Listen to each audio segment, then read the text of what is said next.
Each ring is a reminder of the immense history of the First Wesleyan Church. This bell you hear stacked away in the top of the church has withstood the test of time. It is a Miami Valley treasure that the bell that rang on Emancipation Day has been preserved, has been cared, and cherished by this congregation. And it still rings to this day. Patricia Smith Griffin is the fourth-generation grandchild of Charity Davis Caesar Brodie, who was part of the United Daughters of Zion.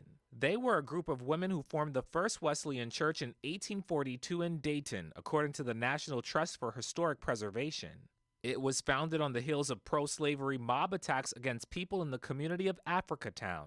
This map shows it was near the Canal Basin area on the city's east side. Those attacks caused some to leave the area, except the founders of the church. The United Daughters of Zion dug their feet in and decided to stay. And out of the smoke and ashes, First Wesleyan Church was built. Smith Griffin said the church became the glue of the community and the Underground Railroad. If you were coming from the South through this Northwest Territory, there was literally no way for you to get from there to Canada without coming through Dayton. And First Wesleyan Church provided safety, shelter to those who were fleeing enslavement.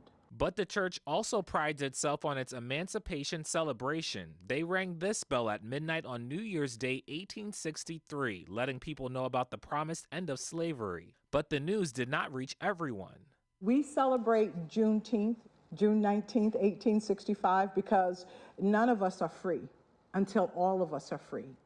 And so when the last of the enslaved were told that they were free, that is why we officially celebrate our freedom as 1865. But the promised emancipation was 1862, 1863.